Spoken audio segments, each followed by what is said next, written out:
My name is Sean Newsham. I've been practicing free running for 8 years. So Street Monkeys are a team based in Preston. We have been practicing free running parkour together for about 6 years professionally. We've got our academy. That's always going to be there. Basically, we teach kids from the age of 5 up to the age of, I think our oldest students, maybe 40 odd.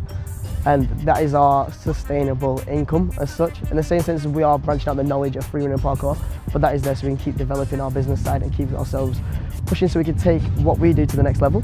We're doing a lot of stunt work, working closely with Marvel and Disney at the minute, which is amazing. A lot of the boys are working towards their British stunt register as well. So the training process in free running is quite long. Free running and parkour are insane. So if you're learning a flip, regardless of the flip, or a jump, or first of all is the mental preparation towards it. So starting in a gym, starting nice and small, learning the ideals behind a trick. Say with something simple like a backflip, doing it onto mats first and then taking it up from there. Pretty much every trick you get a little bit nervous. It's good because it keeps you on your toes. I think it's good to be sound of mind. Definitely you want to be relaxed before you go for a trick. You want to be confident in the fact that you're going to land it, you're going to do it to the best of your abilities.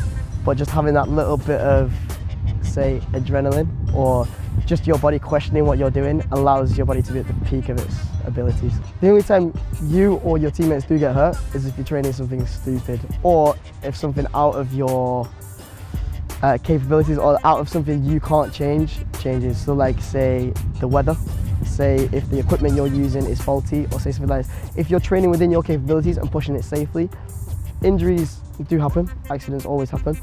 But again, there's so much less than in competitive sports. I have had injuries in the past. I think I say favourite, but I say the most awkward one for me was when I dislocated my elbow. Luckily it was a clean dislocate, so it was back in with maybe 6 weeks of physiotherapy after coming out of my cast. I was back to training. In the sense I was training and I was using 2 blocks, and it comes to the end of the session, it was inside a gym, so it wasn't even outside. Okay? Inside a gym, and the blocks that I was using towards the end had been packed away, but before I went to do my last go to film it, I did the trick. It was a reverse vault across 2 blocks, and one of the blocks had been moved closer to my other one, not packed away, just closer. So from where I was standing, I couldn't quite see, whereas I should have checked it before I went.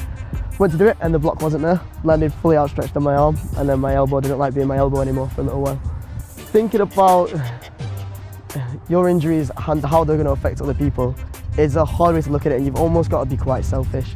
The second you start doubting your abilities, the second you start putting doubt into your mind, and having doubt is going to affect you physically, in the sense it's going to take your abilities down a level. You've got to be fully confident and not be worrying about that. If you're training something, you've got the possibility to get hurt, you need to be fully focused in what you're doing. You cannot be thinking about anything else.